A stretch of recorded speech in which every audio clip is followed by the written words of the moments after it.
You're about to enter into a new world of knowledge, curiosities, and high strangeness. This is a podcast of Straight Up Strange Productions.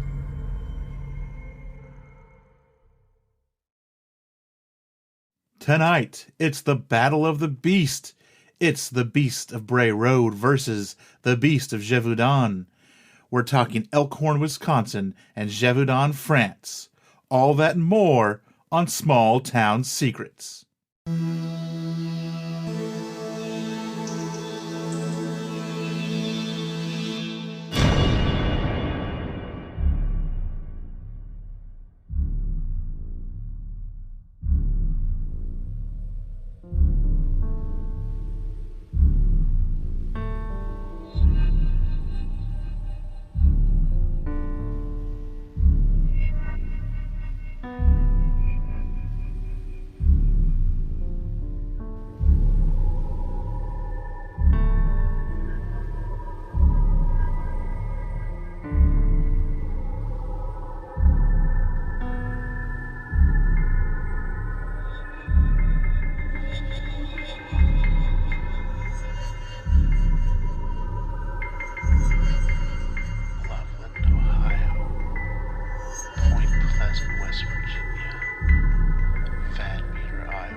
Every town has a secret. What is yours?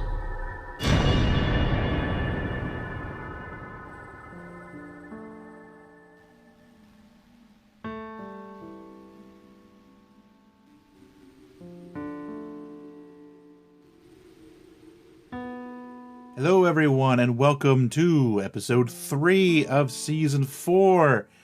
First off on the bat, hear anything? No, you don't, because I have a chair that doesn't squeak anymore. I finally got my Secret Labs chair, so I feel like a real content creator now, because you're not like a legit content creator, whatever, without some sort of fancy-smancy office chair. So I have one, it doesn't squeak, it's amazingly comfortable, and I like the little pillow. But enough about the chair, let's get on with what we're talking about tonight in this episode, and it's all about Beast, werewolves. Maybe not. And I'm sure that this stuff has been covered before on other shows.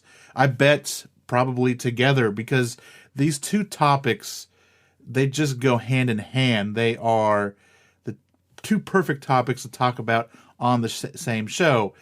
The Beast of Bray Road, the Beast of Gévaudan, which I think I'm saying correctly. I may not be.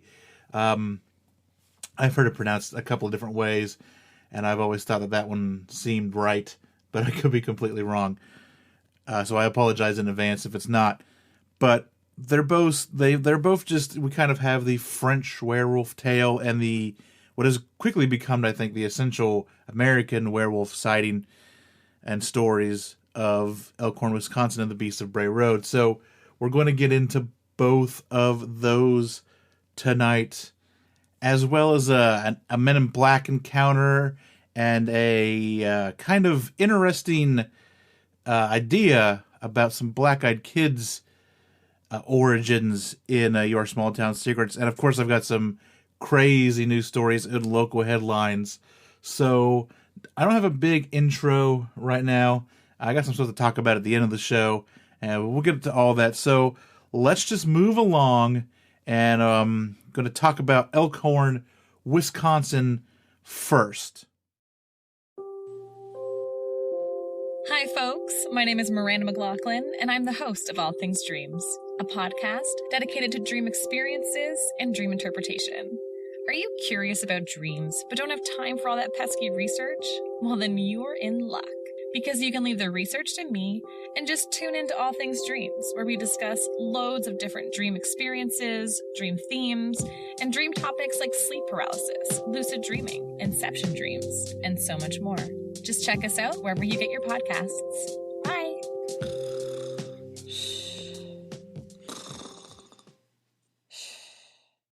All right, so this first one is, of course, Elkhorn, Wisconsin, and it is the Beast of Bray Road. And this is kind of a special one a little bit because it's one of the towns mentioned in the theme song. No real rhyme or reason for it. I just needed towns I wanted to throw in there. Actually, I did it for a really early kind of promo before the show came out, and I dug the town readings, so I threw those into the theme song. But just, ideas for episodes I wanted to do at the very beginning. So there will come a time, actually very, very soon, where we have done all of the towns in the theme song, and that'll be a big milestone, and I'll let everyone know when that happens. But let's talk about Elkhorn, Wisconsin, and the Beast of Bray Road. Elkhorn is the quintessential small Midwest town. It lies in Wisconsin, north of Chicago and south of Milwaukee. It's the county seat of Walworth County. Around 10,000 or so people go on with their daily lives in this little town. However, in the early 1990s, something emerged from the shadows on the edge of Bray Road. Bray Road is a country road on the outskirts of Elkhorn. It's just to the east of town, just past Interstate 43. The story began in December of 1991 when Linda Godfrey, a cartoonist and a reporter for the local paper entitled The Week, got a call from another freelance reporter and a part-time bus driver who had heard of a rather odd story about a werewolf that their friend had seen out on Bray Road. It being a slow news period, it was at the end of 1991, it was, December, so it was kind of in that lull between Christmas and New Year's where not a whole lot was going on. She decided to have a look into it. The witness's name was Pat Lester. Lester recounted telling one of the students on her route that she had seen a wolf-like creature with human-like behavior. She had seen the creature on Bray Road almost 2 years ago. It turned out that the student she told her story to, Doris Gibson, had seen the same thing as well. Pat Lester's daughter, Lori Indrizzi, which is her kind of married name after she got married, had also seen the wolf, but she had gone to the local animal control officer.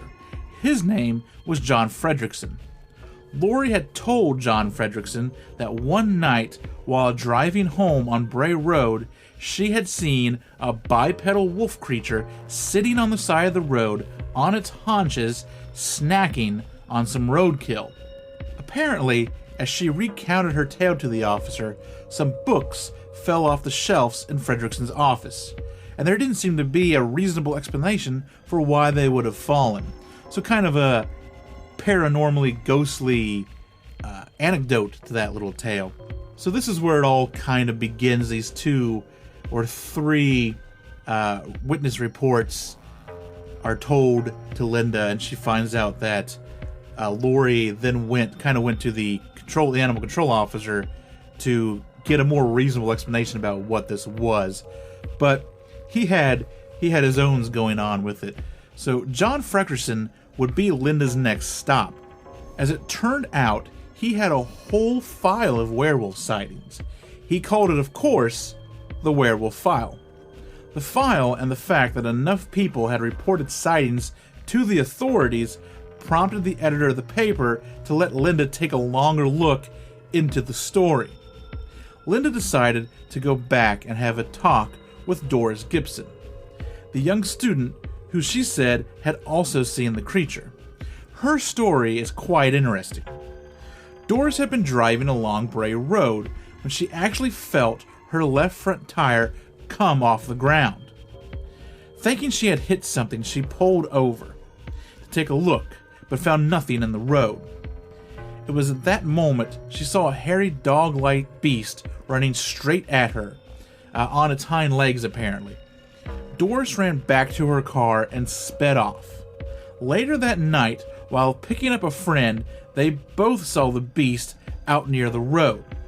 Did I mention that this sighting took place on Halloween? Tracks were even found in the snow at some point in 1991. These tracks were not found on Bray Road, but nearby Potter's Road. Sadly, however, there were no pictures or castings taken of the tracks. Sightings started coming in, and Linda kept on reporting them. It wouldn't take long for other local papers and news outlets to pick up the story, and soon Linda was getting calls from as far away as San Francisco. Linda even ended up writing a screenplay for a movie based off of the experience she had reported. The movie was going to star Mick Fleetwood, the drummer of Fleetwood Mac, as the werewolf.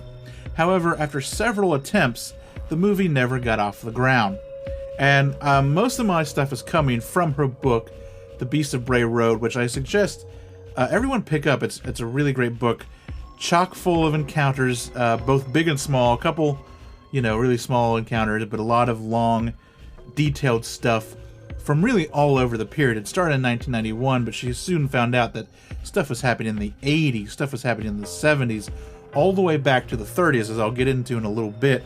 It also has a great kind of section in the middle, which is just history of werewolves, and then she comes back and, just keeps on going with her timeline. There's a whole timeline of events in the back. It is a great book. It'll be in the show notes to link so that everyone can pick it up. But let's move on with some more of these accounts.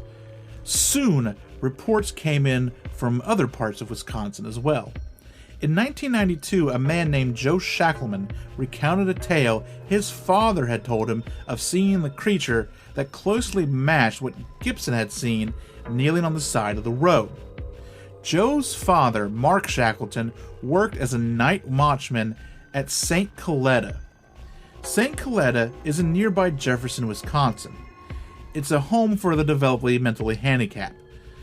This is where Rosemary Kennedy spent most of her life after being lobotomized via her father's wishes, which is a story all in itself, one I've thought about doing for the show, and I might at some point in time if I can find the correct companion for it. Joe was told this story by his father in 1958. But Mark's experience happened in 1936. Mark saw the beast 2 nights in a row, both times at around midnight. The first night he witnessed the creature clawing at the soil in the top of a burial mound.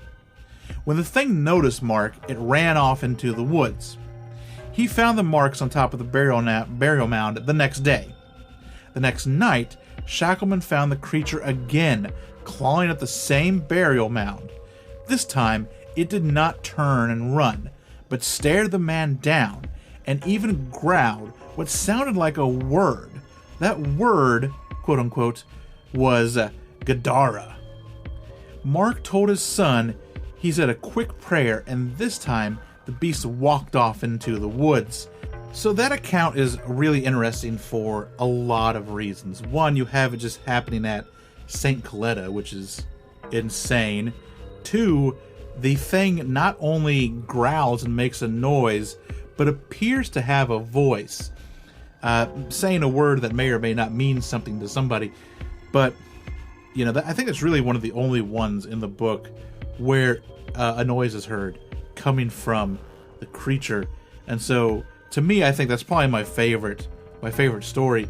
And the fact that it matches, like, if you look in the book, there is a drawing of the face of this creature, and it does match very much the drawing that Linda made of Miss Gibson's report. They're very similar, almost to a T, really.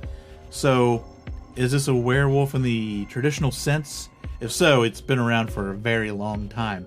Coming back to more recent sightings, in 1992, a young man named Tom Bircha was driving a friend to a Jellystone campground in Fort Atkinson. On the way there, Bircha hit something. Thinking he had hit a mailbox, he got out to investigate. He soon came face to face with the beast walking on the side of the road with its arm outreached for him. Tom and his buddy got in the car and sped off and made it to the campsite. On his way back, Tom spotted some highway patrol officers. He let them know what he had saw. He also called the county sheriffs and, he made a report about it there as well. Linda confirmed the report and was also told that there had been another report on Highway 106, which is what he was on. He was not on Bray Road at the time, but he was on Highway 106. someone else had reported something they thought was a bear. But I think when the highway patrol got there, they could find no creature. Then Tom recounted that he had another sighting 2 months later, once again on Highway 106. Tom and a friend saw the beast strolling through a cornfield. The corn at the time was about 6 foot tall, and the corn only came up to the creature's shoulders. Over the years, Linda Godfrey has received over 100 reports that may be attributed to the Beast of Bray Road, and she has embraced this calling, expanding her interest into other cryptids. Reports still come in to her even in the 2000s. In 2006, 5 witnesses agreed to take a polygraph. Mark Kirschnick saw a creature on the side of the road as he drove by. He pulled over to have a good look at the thing. It looked like a canine standing on its hind legs, hiding behind a downed tree. After a few minutes, he drove off. This happened all the way back in the 80s. Mark passed his polygraph. No deception detected. David and Mary Paglaroni saw the beast while driving down a local road one night. I'm not sure when this happened. I think it happened kind of in the hubbub in the early 90s. Both passed their test. No deception detected. In 2004, Katie Zahn and some friends went looking for the creature, and they found them. That's right, more than one. The group came upon 3 of the creatures drinking from a creek. Once they were spotted by the things, Katie and her friends hightailed it out of there. Katie also passed the polygraph. No deceptions detected. The only thing I don't like about that is they got Katie, but what about like the 2 people that she was with? Why didn't they take polygraphs?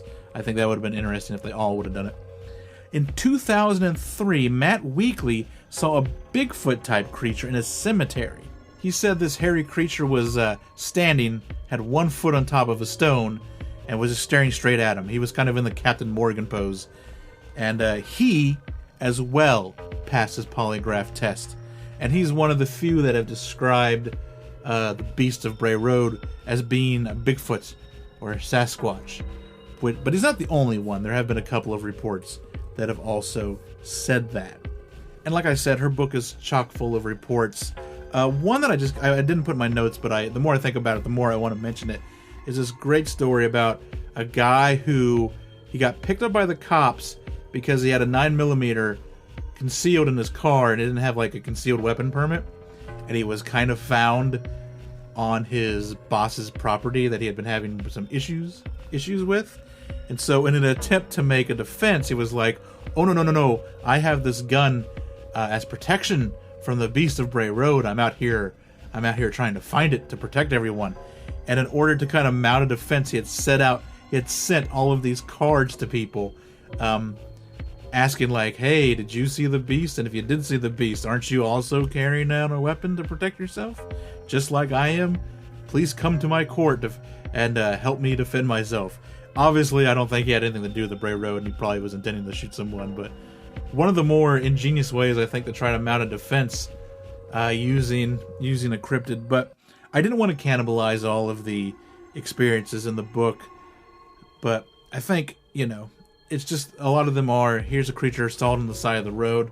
A couple of them are a little bit more intricate that, but I think that people are seeing something, but what are they seeing? Is it simply a bear, but on its hind legs, which bears can do, but they usually do it to try to get something out of a tree or off of a ledge. They don't really spend a lot of time on their back legs. They can't. They can kind of walk, run short distances, and they can kind of, stand up for a little bit. But they can't, they can't run and charge at cars. They can't stalk through cornfields on their hind legs. Was it some sort of large dog? In the late 1980s, Animal Control Officer John Fredrickson, again, did capture and had to put down a large husky that had attacked 2 people. And this was not far from Bray Road. But if that was the case, why are we still getting reports after he had this dog put down? but could it be some other sort of large dog? Not a lot of wolves, I believe, in Wisconsin. Every once in a while, I'm sure one pops up. Not a lot of bear either, but, just because the DNR, the Department of Natural Resources, said there's no bears and says there's no wolves, doesn't make it. So, there are a couple of animal sanctuaries in Wisconsin, a couple of kind of big cat sanctuaries, big animal sanctuaries. Could something have escaped from one of those? And if that's the case, then when did it escape, and is it supporting some sort of population? Because, like I said, she started getting reports from the 80s, the 70s, back from the 30s. So I don't know if that one, maybe that accounts for some accounts, but not for all of them. Or is it on the more esoteric side? Is it a Sasquatch that people are just saying is a werewolf because they don't want to say Sasquatch? Is it indeed some sort of dog man, like the Michigan Dogman, which I'll get into in a Patreon episode. Talk about that later. Or is it actually a werewolf? Like, is it a cryptid creature, a bipedal wolf that just stalks around? Or is it, someone that turns into a werewolf? I don't know. Does the beast still roam around Elkhorn, Wisconsin? It's hard to tell. But if you find yourself near Elkhorn late at night, I would be wary of the beast of Bray Road.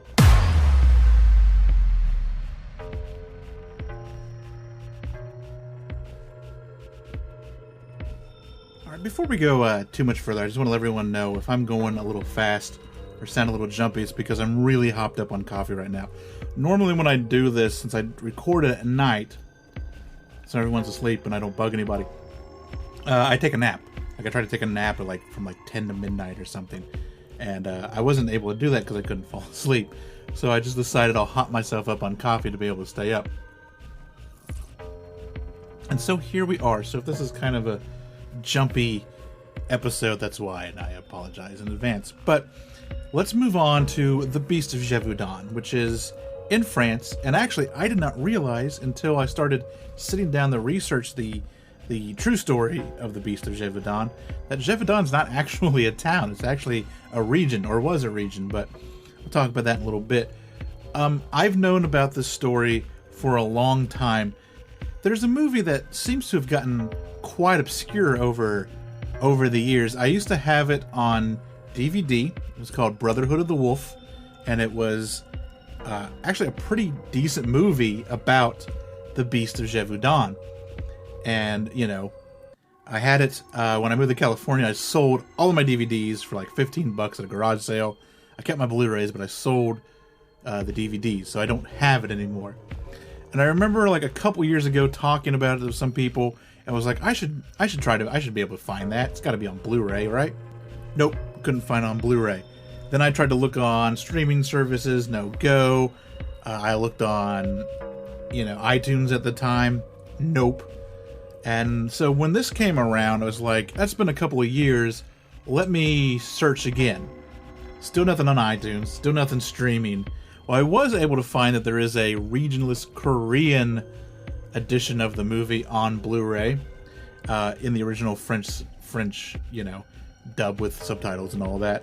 But not what I used to have. And so it's kind of hard to find. But if you've ever seen it or you want to see it, search out The Brotherhood of the Wolf, which has a very interesting explanation for the Beast of Gévaudan. But let's, enough movie corner. Let's talk about the beast itself. Gévaudan is no longer around and is actually a small region, or was a small region in France. It was not a town, like I said earlier. It was disbanded in 1790 and dissolved into the Lozére Territory. Even though it's gone, its history remains, as well as of stories of the vicious creature that terrorized the countryside from 1764 to 1767. The creature was known as the Beast of Gévaudan. Wolf attacks and wolves themselves were pretty common in the Gévaudan region. Most of the towns around the time I think were even kind of named, after wolf-like, Lupin and like all of this. So wolves were not a stranger. People settling in the area were pushing out the wolves from their habitat, and this, coupled with not a lot of firepower around to keep the wolves at bay, led to a lot of attacks and a lot of deaths. So many, in fact, that they were hardly newsworthy. That was until the Beast of Gévaudan came to town, or towns. The accounts of the creature, which is simply referred to as the Beast, started in 1764, when a woman tending to a herd of cattle was attacked, but she survived. The cattle herder described the thing as like a wolf, yet not a wolf. Some 2 months later, a 14-year-old sheep herder named Janine Boulet would be the first fatality. That summer, more attacks and killings would be reported by locals. It seemed to mainly target women and the young, however, men were not spared either. It was said that the beast would dispatch its victims by ripping off their heads and drinking their blood, and then hauling off with the carcass. Because the attacks were so frequent, there would be close to 100 reports of attacks. Word spread quickly. In fact, this may be one of the first instances of international news. King Louis XV had pretty much outlawed any reporting on things such as politics or the kingdom in general. Because of this, budding newspapers such as the Courier in nearby Avignon flocked toward Gévaudan looking for stories of the beast. From there it spread to Paris, then to England, and so on. As the stories came to the forefront, so did a description of the beast. A complicated one, but a description. It was mostly wolf, but much larger. It had the snout of a pig, but more pointed at the end, or possibly more of a lion mouth. Some descriptions were even more far out, saying that it had the scaly back of a fish, and even had horns. Many, however, came to the conclusion that the beast was some sort of large wolf. It also said that it had like a dark stripe down its back, which was a very identifying trait of the creature. But the summer turned into fall, and the fall into winter, and more people fell to the beast. By this time, there were murmurs that there may be more than one roaming the countryside. For months now, the beast had ravaged the country, with nothing being done. Then, in the winter of 1764, Louis XV put a large price on the creature's head, more than what most men in France would make in a year. Thousands of wolf hunters and would-be wolf hunters converged on Gévaudan. Troops were also deployed, led by Dragoon Captain Jean-Baptiste Duhamel. Duhamel and his troops tried for the entire winter, but failed to kill the actual beast. Plenty of wolves, but apparently not the one that everyone was after. Even his idea of leaving the remains of dead children out as bait didn't yield the proper results. In February of 1765, a 4-day hunt involving close to 20,000 people failed to kill a single wolf, let alone the beast. And I'm wondering if that's because, had they just killed off huge amounts of the wolf population and there just weren't enough there to, continue hunting? During the hunt, however, a vicar chased what appeared to be the beast into the town of Mazou. The beast got away because everyone in town decided to lock their doors and stay inside. And so good on them, but apparently old Duhamel was not happy with the town, which he called kind of a cowardice act. After that hunt, Duhamel was replaced by famed wolf hunter Jean-Charles d'Anville. He searched for the beast for 3 months, but failed to kill even a single wolf. Once again, just because I don't think there were, by this point, they'd probably killed every wolf in the region. By this time, the story was starting to lose its luster, and France was slowly becoming the laughingstock of Europe. They were taking a pretty big hit in some of the British newspapers at the time. A lot of jokes made at their expense. After a year of attacks, Duenville was out, and put in his place was a new hunter-in-chief by the name Francois Antoine. Antoine would go on to shoot and kill a large wolf on the 21st of September, 1765. The wolf was stuffed and even displayed to the court of Louis XV. However, in December of 1765, 2 young boys were attacked. They survived, as the older boy was able to fight the beast off. After that, attacks soon started again, and the fear that the beast had not been killed, or perhaps this was another one, started all over again. Attacks would go on through 1766 until the spring of 1767, so we're at almost 3 years to the day. By this time, the court had lost interest. As far as it was concerned, they had their beast. This time, the locals had to take matters into their own hands. A nobleman named Marquis d'Apcher organized a local hunt. During that hunt, an innkeeper, Jean Chastel, shot and killed another large creature on Mount Moshe. When the beast was stuffed, human remains were found still in its stomach. After this hunt, the attacks and killings seemed to have stopped. Over the 3-year period, 40 to 60 victims had been attributed to the Beast of Gévaudan. But what was it? Some have chalked it up to nothing more than mass hysteria over normal attacks by wolves. After all, they were no strangers to the countryside. Even the 2 stuffed specimens could have been altered in their size and appearance, so that was kind of what I think kind of a conspiracy theory of old was that they had never shot the beast in 1765, but had just killed a normal wolf and maybe a couple of normal wolves and stitched some stuff together and made it appear much larger than what it actually was. But, I think that they were onto something. Like I said, they probably by 1760, like into a year into it, had probably killed who knows how many wolves. So they're all gone. And then, when they start popping up again, it might be much easier to identify the actual beast among wolves that just aren't there anymore, if that makes any sense. Was it some other animal not native to France? There were lions and hyenas in France at the time, brought up from Africa. So rich noblemen and stuff would have them brought up as pets. Things like that.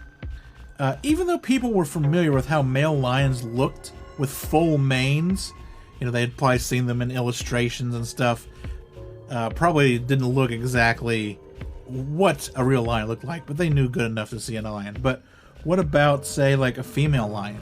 Whenever you think of a lion, you don't think of a female lion. You think of a male lion with a mane and all this, and female lions don't have that. They do have blunt noses. They are bigger than wolves. This thing could have easily have been a female lion. Or maybe a hyena, which has a dark stripe on its back. And I don't know if they're bigger than wolves, though. But they might be just off-putting enough to trigger that this is something else. But then I wonder about that, would an escaped an escaped lion or hyena or something, would it have been able to survive the winter?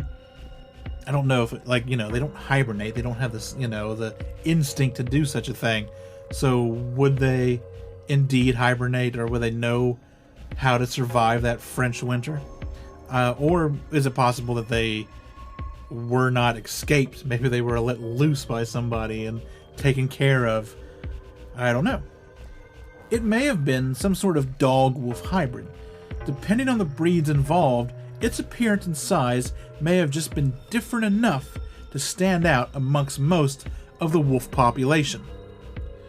Or perhaps it was some unknown cryptid, something similar to England's mysterious black dogs, or even a werewolf. Whatever the case may be, Lozére Territory seems to be free of the ferocious beast. But keep an eye out. And I've put a couple of pictures of illustrations of the Beast of Gévaudan on the website. I'll probably throw them up on Instagram like I always do. But take a look at some of the links, some of the sources as well, because there's a lot of just great depictions of this creature, from the very mundane and possibly accurate to just the absurd. You know, like, looking at these pictures, there was no wonder nobody knew what they were dealing with, because it just, you know, they took whatever wild account they could find and just made it newsworthy, and then made a fantastic picture to go about it. But those are the two stories, I think, of some very infamous beast. The Beast of Bray Road and the Beast of Gévaudan. Which one do I like better? I don't know. I think the Beast of Gévaudan is really fascinating because it is just this old lore. You know, one of the first big news stories to break out of the country of origin back in the 1700s, and, you know, be heard possibly around the world at the time. And to think, you know, so I think there was something actually there. I just don't think we will ever know exactly what it was. But the Beast of Bray Road, I think, is still out there. Don't know what it is, but, you know, time will tell, I think, with the Beast of Bray Road. So that's been our two topics for this episode. Going to take a little intermission with some music. I am working on a new track that I hope will be done and ready to go for episode 404, but it's not quite there yet. But I hope to have it coming next episode. So let's take a little musical interlude, and of course we'll come back with the local headlines.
All right, and now on to the local headlines.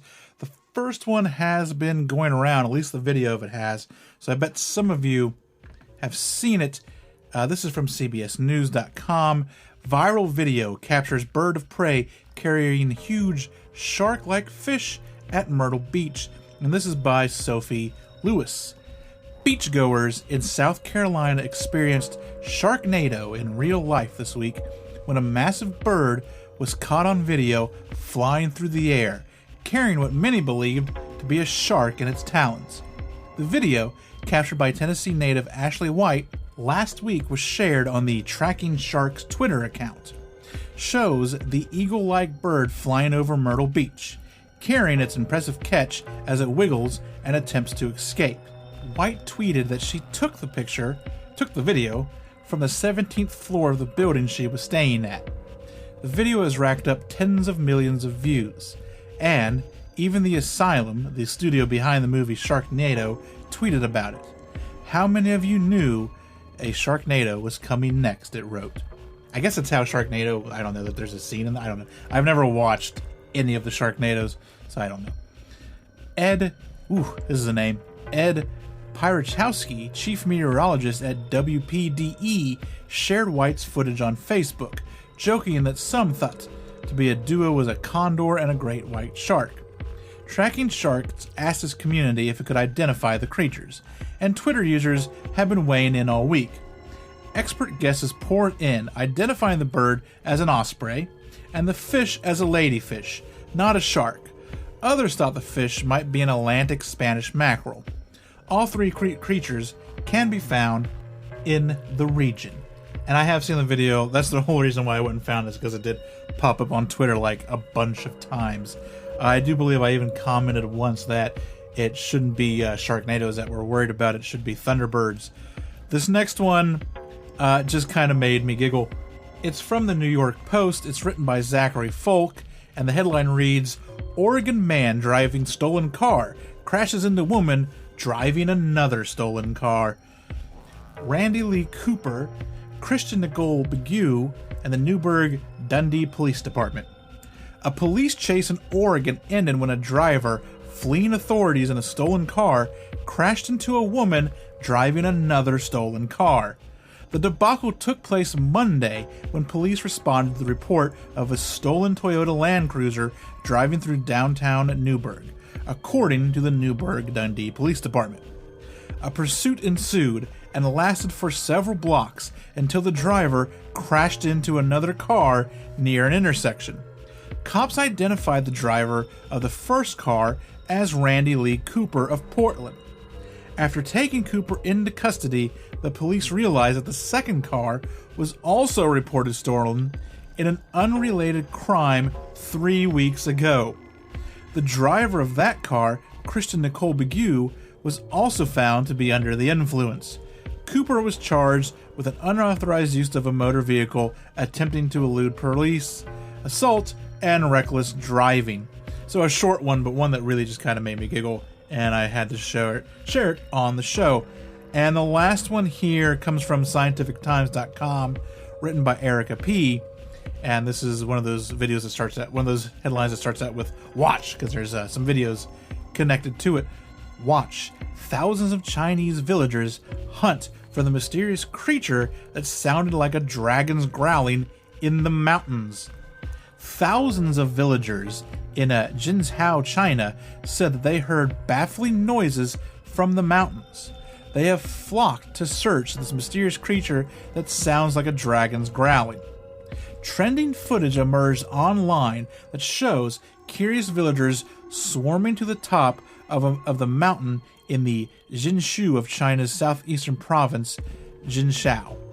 It is where the supposed beast can be heard making the growling noises. Some describe the sound as a dragon growling, while others say it was a tiger's roar. Roadblocks were placed by local officials to stop the locals from gathering, while sending a team of experts to investigate the mysterious sound. It's growling. It's growling. Those are the words that can be heard in the footage taken by an onlooker who posted the video online as thousands of locals in the Zishu rushed to the mountain hills after some farmers claim they heard some strange noises. On June 20th, they first heard the strange sound coming from the top of the mountains. In the video, local residents are seen gathering in the area while intensely listening to the low-pitched sound. Some people, excited, exclaim that they heard the mysterious creature growl. Moreover, the video has also drawn attention to the Chinese social media after some web users claim the sound came from a dragon, but others say it was like a tiger's growl. Local officials of the Jintao have dispatched a team of experts to the mountain to look for the mysterious creature in the area that has been making the sound after the video was taken and became viral on the internet. The zoologist revealed that the mysterious sound was coming from a type of small bird called the yellow-legged button quail. It's hardly bigger than a sparrow and has a disproportionately loud song. Yellow-legged button quails are unrelated to true quails. They are endemic to the Indian subcontinent, East and Southwest Asia. During the bird's breeding season, the females reportedly utter the booming hoots, which can be heard at a distance as far as 328 feet, 100 meters. They offer food to males during courtship and then leave its eggs to the males for incubation. It only hatches after about 12 days, and then the chicks will follow the male after hatching. The zoologist's conclusion was confirmed by the local residents who had found the animals while they were making noises in the mountains. Li Fuquing told Pear Video it hummed twice or 3 times repeatedly every 6 or 7 minutes. The sound was very deep. I thought it was quite strange as well. Then a dozen of villagers followed the sound to the cornfield to confirm and chase down the yellow bird with a short tail. Furthermore, the director of the Provincial Wildlife Protection Center, Ran Jinsheng, told reporters that the residents in other areas also heard similar sounds before, but just did not think too much about it. Local officials had detained at least 4 residents for spreading rumors online that the sound was a dragon's growling. And I will link it in the show notes, of course, and you can go and take a look at the sounds that this bird, or perhaps dragon, you be the judge, it's a bird, did make. And with that, that's going to wrap up this episode's local headlines.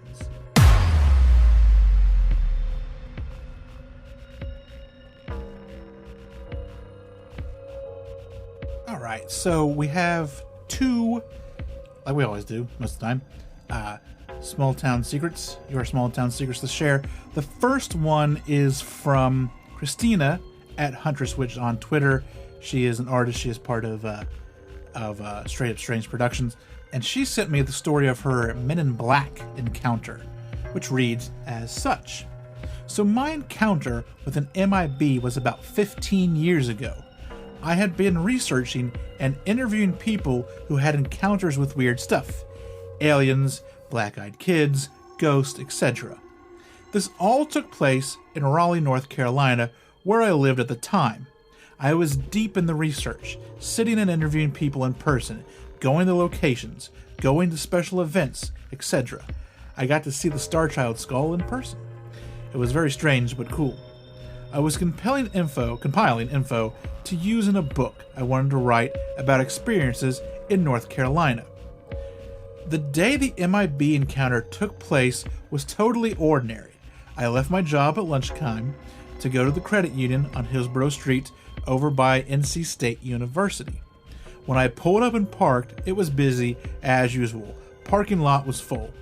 I went inside and waited in line, probably for about 10 minutes since it was busy. Again, normal at the time of day and at that location. It was my turn in line and I went up to the teller to complete my transaction. After I was done, I was walking to leave the bank and I noticed that it had quieted down. Maybe the lunch rush was over, no biggie. I walked out to my car. I had a Ford Focus at the time, no power options, so I had to unlock the door with the key As I unlocked the door, I glanced up to notice the parking lot was empty, except for my car and another car, which parked in the last spot in the back of the small lot, but within my range of viewing. I got my door open and threw my handbag in the passenger side seat, and I had a feeling that I was being watched. I slowly glanced up at the car again, and I began to notice some things. I then opened my back driver's side door and started moving things around, playing off that I was watching to this other car. I slowly closed the driver's side back door. I was trying to buy time so I could see what was up with the other car. I also felt like I couldn't stop looking at the car. It was an older car, all black. Even the rims were black. It looked as if they may have been an undercover police car, but older. And it was older, but in really good shape. The windows were tinted so dark that you couldn't see inside. I couldn't tell if someone was in the car. It was backed into the parking spot, and the windshield was even tinted really dark. But it was a regular car otherwise. I watched to see if I could notice any movement. I couldn't stop looking. It was like I couldn't just break my stare and drive off. I had to keep looking. I snapped out of it, and I started to get into my car when I saw the other driver's side window of that car slowly roll down. At this point, I started to panic. I wanted to get into my car and drive away, but I couldn't. I was frozen. The driver of this car wore a black or dark suit. He had large dark sunglasses on, and he appeared to have a large square jaw. I say this because he appeared to be male. I couldn't make out any other features other than his skin, which was really pale enough to notice it against all the dark interior of the car, the dark suit, etc. I stared at him, but by this time I was wondering if I was going to have to run or drive out there fast. I started to feel more threatened by his presence. It felt like he was glaring at me. He sat there watching me, as still as stone. The fear I had continued to climb, and I could feel my heart beating faster, and I was sweating profusely. He then rolled the window up on his car. I felt as though I could move again, so I quickly got into my car, locked the door, and fumbled to get my keys into the ignition. As I looked back out of the spot to drive away, I glanced back at the car, and it was gone. I would have seen him drive out, since I was near the only entrance and exit from that parking lot. I also scanned the street. There was a stoplight at the intersection, and it was busy with traffic. I didn't see that car. I went back to work. I felt weird the rest of the day. I was paranoid the entire way home, worrying if that man would show up again. Even though this happened years ago, I remember it like it was yesterday.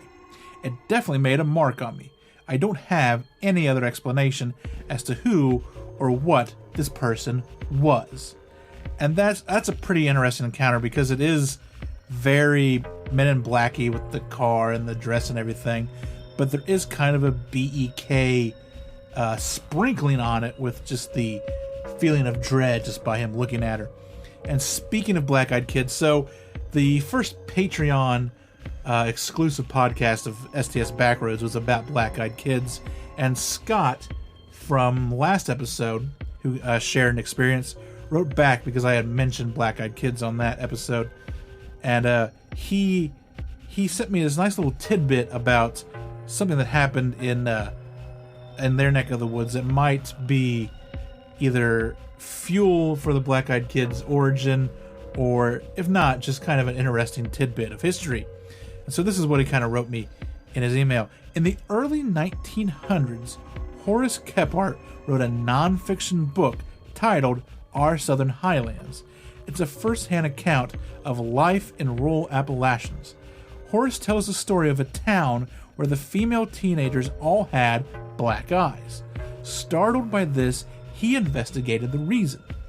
In a bid to be more attractive to the teen boys in the area, the girls had taken to the juice of the jimson weed to put into their eyes, causing the pupils to dilate to the extreme.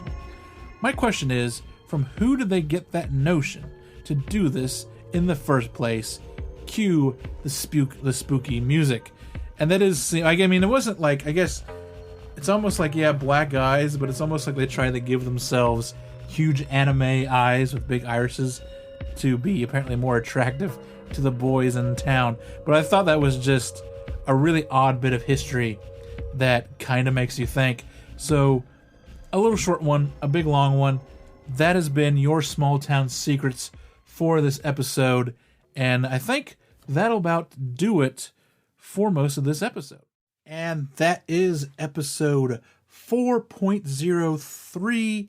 Just a couple of things to end on. If you yourself have a small town secret to share, just wacky history, Men in Black report, ghost, cryptid, true crime thing, we can get it on the show. You can get at me on social media. So on Facebook and Twitter, both of those are at STScast. Instagram is at stscast.gram. Or you can go to stscast.com, scroll down to the bottom of the page, the main page there, and there is an email form that you can fill out, and you can send me your experience. I can read it on the air. We can come in and do a Skype call, something like that. Or, you might just have like, hey, here's an article about something that happened in my small town, and I can read that on air. There are many ways to do it, many ways to get it to me. So yeah, that can be done. Just let me know. Let's see. Other things that you can find at stscast.com are show notes to every show. So sources and pictures, all that good stuff. You can also find links to the merch store if you want to buy a t-shirt or a coffee mug or a sticker, phone case, all that great stuff. You can also find a link there under the support tab for the Patreon, or you can go to patreon.com/STScast. Both of those will get you to the Patreon page, and you can sign up there for all sorts of goodies, buttons and stickers, and access to the music that I make, and an ad-free show, and of course the exclusive STS Backroads podcast can be found there as well. The first one that we did, of course, was on Black-Eyed Kids, and the next one is going to be about the Michigan Dogman sighting. So we're going to get into the DJ that made the song, that kind of sparked everything, the sightings themselves. I'm going to talk about the Gable film and all that great stuff that goes along with the Michigan Dogman story. So kind of a supplemental episode that will go along with this one, kind of a part 2 to this episode. So if that's something you would like to look into, check out the Patreon and help support the show. All that will go back into the show to help keep it going, to help upgrade it and do all sorts of great stuff that we can build off of the show. So I just want to thank, we have a couple of Patreons that got on the ball early, almost as soon as I launched it. So I want to say thanks to David Savory and thanks to Jason for signing up for Patreon. Thanks for signing up, guys. And if you want, that's a great way to support the show. If you can't or don't want to support the show financially, just tell a friend. If everyone gets one more person to listen to the show, then the audience automatically doubles. Another way to help support is just get on your podcatcher of choice and leave a 5-star rating or a nice review, and that helps the show float ever more to the top to get in front of more ears. And I just want to thank everyone, the Patreons and everyone that listens for listening. That's been this episode. Until next time, remember that every town has a secret. What is yours?